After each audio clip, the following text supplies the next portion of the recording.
la chaîne qui donne envie d'agir. Et voici dans cette émission spéciale Réussir, spéciale digitale, notre première invitée qui nous est présentée par Caroline. Bonjour Julie et bienvenue. Alors Bonjour, avant Caroline. de commencer, petit instant de célébration. Ah c'est vrai, vous avez pas grave. Mais pourquoi font-ils ça? Des effets spéciaux de malade. Ouais. Et oui, c'est tout frais, ça date de vendredi dernier. Vous avez remporté le prix Coup de cœur de la Digital Week. Tout d'abord, félicitations. Et bravo. Merci Et beaucoup. bravo. Prix coup de cœur. Prix coup de cœur, ça c'est classe. Alors, qu'est-ce qu'on ressent à ce moment-là? Ça vous fait quoi d'être coup de cœur de la Digital Week? On est ravis, tout simplement. On s'y attend pas. Et puis le résultat est annoncé. Et là, c'est beaucoup de joie parce que derrière, ça représente aussi beaucoup de travail. Donc j'en profite pour remercier les femmes du digital qui ont mis en place ce prix. Il y avait quand même, on était 11 finalistes sur 5 prix différents et moi le prix que j'ai remporté c'est le prix coup de cœur. On était 3 finalistes sur ce Qu'est-ce qui a prix. fait le cœur du jury? En quoi vous avez conquis le cœur du jury? Écoutez, Vous avez discuté un peu avec eux? alors je les ai rencontrés lors de la demi-finale avec le jury. J'avais présenté le projet et puis on avait eu un échange de questions-réponses. Donc de façon à ce qu'ils en sachent un peu plus sur le projet. Je pense que pas mal d'entre eux se sont identifiés en fait à cette plateforme parce que peut-être que plusieurs personnes du jury étaient voyageurs et ont été confrontés en fait à une situation difficile à laquelle répond Ils la se sont plateforme Road identifiés, Enjoy. Oui, Ouais, c'est je ça. pense. Alors on va en parler de cette plateforme justement, Mélissa. Alors Julie, vous êtes la fondatrice de Road Enjoy. Alors, lorsqu'on s'est rencontrés à la centrale, vous nous avez dit que Road Enjoy, c'est une plateforme de covoiturage, mais pas que du simple covoiturage. Tout à fait. Et qu'il ne fallait absolument pas confondre Road Enjoy avec Blablacar. Alors, c'est quoi Road Enjoy? Alors Road Enjoy, c'est une plateforme qui permet de se rendre directement sur des sites touristiques. Donc l'idée, c'est qu'un conducteur puisse proposer un trajet direct allant d'un point A à un point B, ou alors un itinéraire touristique avec des escales sur le trajet. Chose que ne fait pas Blablacar, puisqu'avec Blablacar... c'est Vous du citez train. vos concurrents vous. Oui. Ouais, on balance. Elle en a parlé juste avant, alors je me permets de... Vous sortez. C'est pas un concurrent. Ouais, pas tout à fait, en c'est réalité. pas tout à fait en Ouais, réalité. c'est ça, on est tous amis, genre. C'est ça, bien sûr. Ouais, ça c'est nouveau, mais ça c'est très digitalien. On Ça. est tous très copains. Non mais voilà, moi je suis pas sur du transport utilitaire qui permet d'aller d'une ville à une autre, mais vraiment sur le côté beaucoup plus partage, rencontre autour d'une visite, d'une expérience touristique. Comment est-ce qu'on décrit une expérience touristique? Une expérience touristique, ça va être plus que la visite en elle-même, ça va être le moment de partage, les liens qui vont se nouer en fait entre les voyageurs qui ont décidé de participer à cette excursion ensemble. Cécile? Et quelle est l'expérience client que vous allez proposer à travers cette plateforme? Comment est-ce que vous la décririez? L'expérience client, le but c'est que les clients reviennent de ce covoiturage ravis, que non seulement en fait, on peut dire qu'il y a trois éléments à prendre en considération. Il y a le fait quand même pour le client de pouvoir faire, il y a le côté économique, de pouvoir partager ses frais et de faire des économies. Il y a le côté découverte, donc ça va lui permettre à travers le covoiturage de se rendre sur un site touristique où il aura peut-être pas pu aller justement via des transports en commun qui ne s'y rendent pas forcément. Et puis après, il y a l'aspect bien sûr partage, rencontre avec les autres voyageurs. Donc il y a trois dimensions en fait dans cette expérience client. Aurel? Alors aujourd'hui, on aimerait savoir concrètement, ça en est où l'entreprise? Alors, au jour d'aujourd'hui, il y a une première plateforme qui est en ligne, qui est roadenjoy.fr. Je vous invite tous à aller jeter un coup d'œil, bien évidemment. Donc, le service a été testé cet été, puisque la plateforme du coup a été mise en place début juin. Donc, des conducteurs ont pu proposer des trajets, des passagers ont fait également des demandes de trajets. Toutes n'ont pas matché, mais un certain nombre, oui. Et du coup, c'est là où on en est actuellement. On travaille déjà sur la deuxième version de la plateforme qui sera, elle, complètement automatisée et encore plus performante que la plateforme actuelle. D'accord. Alors, on a parlé du prix coup de cœur que vous avez remporté de la Digital Week. Qu'est-ce que ça a changé dans l'évolution de Road & Joy ? Alors déjà, ça m'a permis de tisser un réseau dans le monde du numérique, puisque quand on participe à ce type de concours, ça permet de effectivement connaître pas mal de gens dans le monde de l'innovation, du Entreprendre, numérique. c'est d'abord développer du réseau, et puis alors, Tout à particulièrement dans un secteur comme le vôtre. Et ce que vous dites, c'est qu'avant même de remporter le prix, déjà vous aviez gagné beaucoup de choses. Voilà, c'est ça. C'est que gagner, c'est génial. Après, c'est vrai que même si je n'avais pas gagné, j'avais déjà gagné beaucoup grâce à ce concours qui m'a permis de connaître pas mal de monde et de me donner aussi pas mal de contacts qui vont m'aider à développer cette plateforme et à faire grandir la communauté. On va parler de votre parcours dans une seconde avec Caroline. À quoi ressemble Julie qui développe son réseau ? Alors, Elle court, Julie. Elle court énormément. Julie, vous n'êtes pas narcissique au point d'avoir une caméra en permanence sur vous, mais est-ce que vous pouvez nous dire avec quelle énergie vous êtes lorsque vous entrez en relation avec des stricts inconnus parfois ? Oui. Écoutez, c'est monter son entreprise, monter une start-up, c'est très stimulant, c'est très motivant. On apprend plein de choses tous les jours dans des domaines très variés. Donc je pense qu'on n'hésite pas aussi à prendre son téléphone et à aller vers les gens pour tisser justement des partenariats, pour trouver de nouveaux utilisateurs. Voilà, donc c'est vrai donc que vous décrochez votre téléphone et vous osez aller vers l'inconnu. Ça, c'est la marque de fabrique de Julie. On revient un peu en arrière, Caroline ? Alors à présent, faisons un petit retour en arrière. On est en 2008, vous sortez d'un master de management de tourisme. À cette époque, quelles sont vos envies professionnelles ? Alors à cette époque, c'est vrai que je ne pensais pas du tout à la création d'entreprise. J'étais plus dans une optique travailler dans une grande boîte en tant que salarié, et c'est ce que j'ai fait d'ailleurs, puisque à la fin de mes études, j'ai intégré le groupe Accor et j'y suis restée pendant 5 ans. Sauf qu'au bout de 5 années, j'ai eu cette envie de voyager. Donc je suis partie pendant 1 année seule à travers le monde, surtout à travers l'Amérique du Sud et l'Asie du Sud-Est. Et là, Caroline, c'est un vrai virage à 180 degrés. Exactement. Ça vous a plu ce virage à 180 degrés de Julie ? Caroline ? Oui, tout à fait. C'est très courageux de sa part. Comme on dit, vous êtes une aventurière et donc prendre ça, vous prenez votre sac à dos et vous partez faire le tour du monde seul, sur un coup de tête. Vous aviez réfléchi ? Alors oui, j'y avais un petit peu réfléchi. Pas trop ? Ouais. En fait, c'était quelque chose que je voulais faire depuis très longtemps et j'ai senti que c'était le bon moment. J'avais fait à l'époque le tour de mon poste que j'occupais chez Accor. J'avais envie aussi d'un autre mode de vie, d'une autre qualité de vie que celle que j'avais. Quelle qualité de vie vous vouliez ? Je Et là, pour le coup, vous étiez dans le confort plutôt auparavant. Oui, j'étais dans le confort, c'est vrai, mais j'étais à Paris avec des horaires de boulot à rallonge.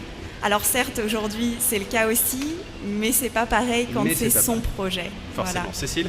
Je me posais la question, Julie, quand vous êtes partie voyager comme ça, effectivement, on soulignait tout à l'heure le côté un peu courageux de partir tout seul. Est-ce que justement le fait peut-être d'être connecté, c'est-à-dire de pouvoir rechercher des informations facilement, être en contact avec ses proches, est-ce que ça fait partie aussi des conditions de succès ou qui vous ont aidé à franchir ce pas ?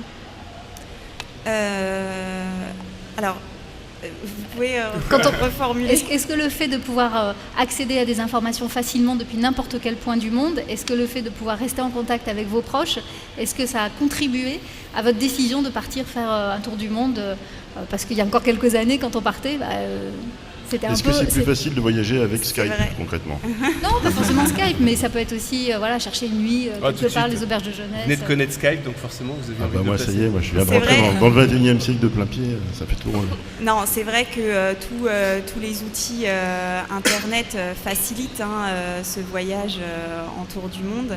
Effectivement, pour tout ce qui est trouver des auberges de jeunesse, rester en contact effectivement avec ses proches, ça aide. Après, je pense que je l'aurais fait de toute façon, puisque c'était vraiment quelque chose qui me tenait à cœur et je voulais pas avoir de regrets un jour dans ma vie de ne pas l'avoir fait. Alors, Ouais, et pardon, ce dont je me souviens, c'est que vous teniez à partir seul. Pourquoi seul? C'est mieux que mal accompagné. Déjà.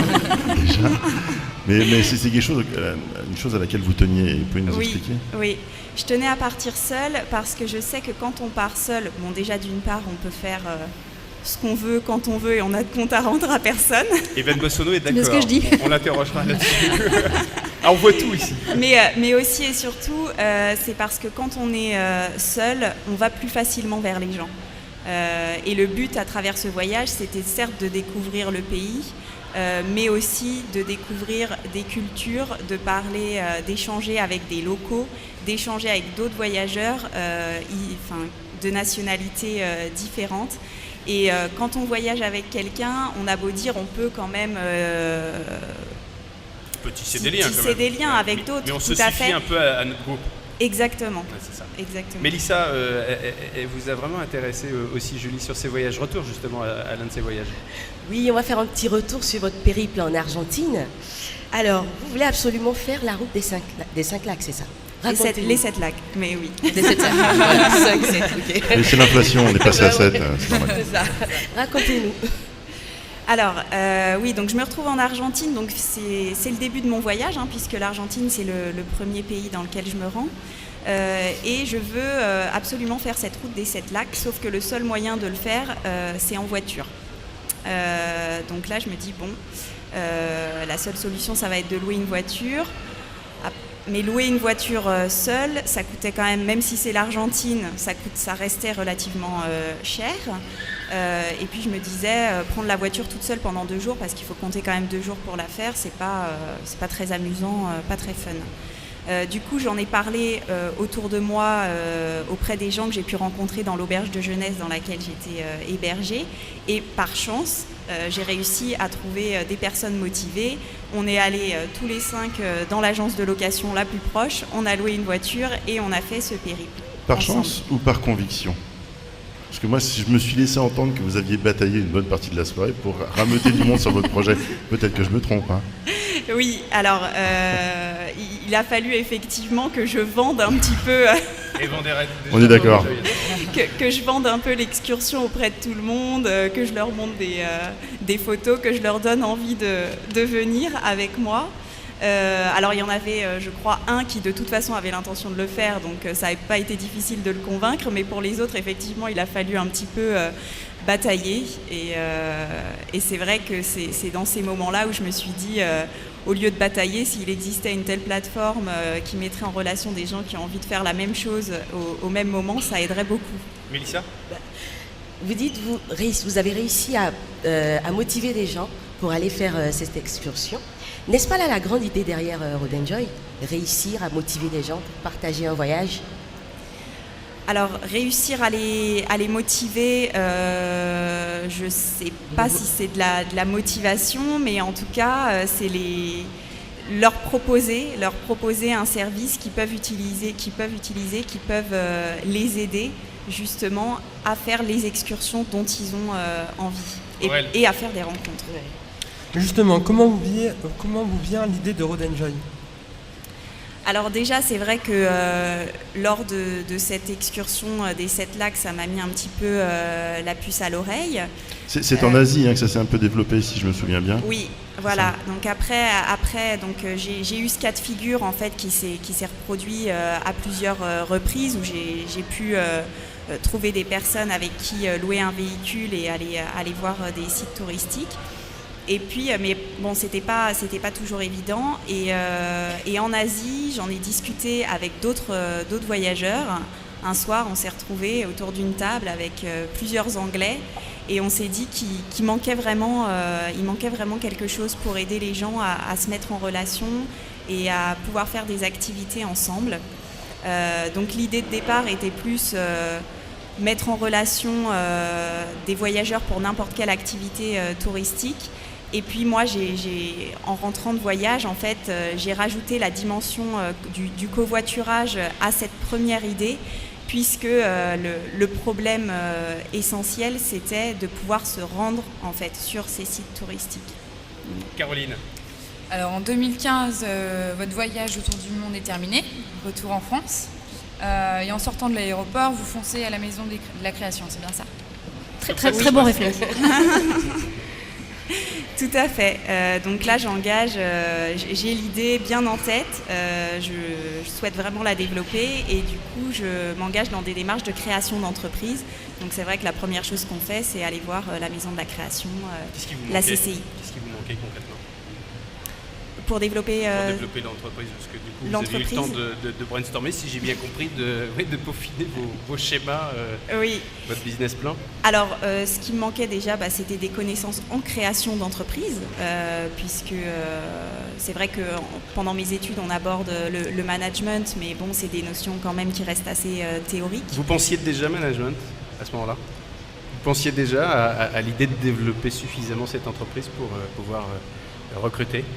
À quel moment? Je ne sais pas, au moment où vous lancez, vous peaufinez le concept en allant voir les acteurs de la création d'entreprise, par exemple. Est-ce que d'emblée, vous vous dites ça sera une vraie belle boutique Non, au départ, je ne pense pas management, parce qu'au départ, naïvement, je pense que je vais pouvoir faire tout toute seule.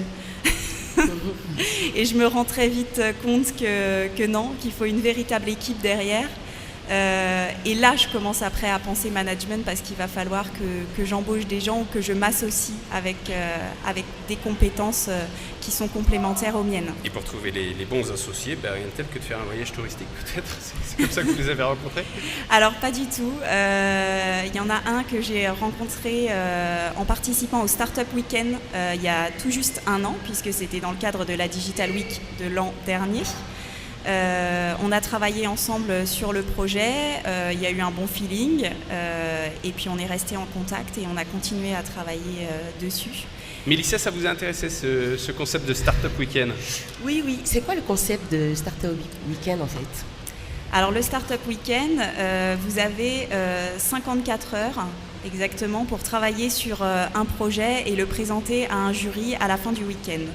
Donc quand vous arrivez le vendredi soir, vous avez 1 minute pour pitcher votre idée devant 200 personnes. Donc ces personnes, ça peut être des développeurs, des designers, des business développeurs, donc des compétences assez... Et des financeurs aussi, je pense. Les financeurs à ce moment-là ne sont pas encore présents. Ils viennent que le dimanche soir. Ils viennent que le dimanche soir. Il y a des valises sous les yeux après tout un week-end de boulot. Quand on pitch avec une toute petite voix. C'est ça. Oui, donc là on a 1 minute pour pitcher. Ils retiennent à peu près la moitié des projets, donc qui ont la chance de former une équipe pour pouvoir travailler tout le week-end, jour et nuit, c'est assez intense sur le projet. Et le but, c'est le dimanche soir, ressortir avec déjà un prototype d'une plateforme, un business model et le présenter à un jury qui, là, est composé de différentes compétences et notamment des financeurs. Ça a révélé quoi ce week-end en particulier? Qu'est-ce que vous n'aviez pas vu et qui est apparu durant ce week-end? Durant ce week-end, j'ai vraiment compris ce qu'était une start-up, la façon dont il fallait monter une start-up. Qu'est-ce que les étudiants qui sont ici doivent comprendre là, d'une start-up? Une start-up, c'est complètement différent parce que du coup, j'avais été suivie en création d'entreprise, mais plutôt sur le mode traditionnel. Et je me suis rendu compte qu'effectivement, ce n'était pas forcément le même modèle qu'il fallait suivre, puisque une start-up, comme son nom l'indique, est vouée à croître très vite. Très rapidement, donc les mécanismes les mécanismes de création ne sont pas les mêmes et les chiffres qu'on annonce peuvent faire peur au départ, mais ce ne sont pas les mêmes non plus. Aurel, je ne suis pas les mêmes investisseurs forcément. Aurel? Alors du coup, vous avez été coup de cœur pendant la start-up, le week-end start-up, mais du coup ça ne s'arrête pas là du tout. Après le Startup Weekend, vous décrochez le BDO Coaching. Donc expliquez-nous un peu ce que c'est. Alors le BDO Coaching, c'est un concours qui est lancé par un cabinet d'expertise comptable, du coup le cabinet BDO, qui eux ont décidé de se spécialiser aussi dans le secteur de l'innovation et des startups, puisque c'est un secteur qui est en pleine croissance. J'ai envie de dire, on ne peut plus passer à côté maintenant. Donc il lance ce prix de façon, et il sélectionne du coup un certain nombre de startups qui sont suivies pendant 1 an à travers des ateliers collectifs qui vont porter sur des thématiques très différentes, qui peuvent aller de l'argumentaire commercial à la levée de fonds. Vous cumulez les modes d'accompagnement, les concours, les dispositifs comme ça qui en un temps parfois très restreint, peuvent vous aider. C'est important d'être accompagné pour vous ? Oui, c'est important, surtout quand on se lance dans un domaine qu'on ne connaît pas au départ. Donc c'est important de se faire accompagner et encore une fois, cet accompagnement, il apporte aussi du réseau. Dernière question, Caroline. Alors revenons au présent, avec ce nouveau prix, quel est l'avenir de Road & Joy ? L'avenir de Road & Joy... Vous avez 54 heures. Pas plus. Là, aujourd'hui, le projet, il est développé en Loire-Atlantique à travers des partenariats avec les acteurs du tourisme sur le territoire. Le but, c'est jusqu'à la fin de l'année de le développer sur la région, sur toute la région Pays de la Loire, pour pouvoir passer à un développement national à partir de janvier, avec une nouvelle plateforme qui, j'espère, sera prête pour janvier 2017. Et puis, si tout fonctionne bien sûr, c'est de développer le projet à l'international, puisque au départ, c'est quand même un besoin que j'ai ressenti à l'étranger lors de mes voyages. Cécile, c'est un peu comme une préfète, c'est elle qui est le dernier mot. Cécile ? De quoi vous avez besoin, Julie, maintenant ? Juste là, maintenant, je voulais pour la aller... faire, ouais, celle-là. mais non, un petit peu. C'est pas vrai. Je t'ai piqué tes feuilles. Les De quoi enfants. vous avez besoin, là, maintenant, tout de suite ? De quoi j'ai besoin Combien À part, Combien à part du sommeil. Allez, dites-nous un chiffre, allez-y, combien Vous faites le chèque. D'argent, évidemment. Le nerf de la guerre, l'argent. Oui, puisque c'est en cours de réflexion, j'ai envie de Est-ce que dire. le prix coup de cœur vous en a rapporté un peu? Il ne faut pas Il y a pas de exagérer non notation. plus. Dis donc tout de suite. Déçu, moi. Le Ça cœur va. et l'argent, ça n'a rien à voir. Tiens, ça. Ouais, franchement, c'est gros. Non, c'est on a grossier. déjà un accompagnement par 2 structures et c'est déjà... Qui sont des c'est accompagnements déjà- gratuits, hein, Bien on le sûr. rappelle, sur des Ouais. périodes assez longues. Hein. Oui. Donc de c'est- l'argent, effectivement. Donc voilà, c'est vraiment ça au jour d'aujourd'hui, puisqu'en fait, pour que la communauté Road & Joy grandisse, qu'il y ait un certain nombre de volumes et que les conducteurs comme les passagers y trouvent leur compte sur la plateforme, il faut qu'il y ait énormément d'utilisateurs. Qui dit énormément d'utilisateurs dit beaucoup de communication. Et la communication, à un moment donné, ça coûte cher. Donc ça veut dire levée de fonds. Donc ça veut dire lever de fonds. Donc on retombe sur nos pattes parce que finalement, quand on est une start-up, on peut aussi passer par des levées de fonds via des outils, des plateformes numériques. Et ça, c'est quand même aussi la bonne nouvelle. Oui, C'est qu'on n'est plus obligé de passer par des systèmes tout à fait. bancaires classiques et Classique, traditionnels. ouais. Et ça, c'est très très enthousiasmant On peut aussi faire confiance aux startups. quand on fait des levées de fonds et des appels à investisseurs. Et Donc, qu'on fait peur aux financiers, on va dire traditionnels, parce qu'effectivement, c'est beaucoup plus inconnu. Hein, Oui. c'est ça qui est Et du qui est coup, difficile tous quand ces on C'est voit. c'est une prise de risque, c'est vrai, pour Et les complètement banques nouvelle. et du coup ils ont du mal à accepter. Et en même temps, c'est faire des aussi prêts. une vraie étude de marché, parce que imaginons tous les gens qui sont aujourd'hui dans la salle, qui vous écoutent et qui sont emballés par ce projet, ils peuvent, à raison de 10, 20, je fais bien la commerciale du Oui, de oui, Road & oui. Joy. Mais Vous c'est y assez- connaissez en c'est ça qui est super Je vais vous intéressant. embaucher. Ça, c'est des pitchs, je m'y connais pas. J'ai une dernière question à adresser à Mélissa, Caroline et Aurel. Qu'est-ce qui vous a intéressé dans la rencontre avec Julie? Allez, comme ça, un mot coup de cœur là.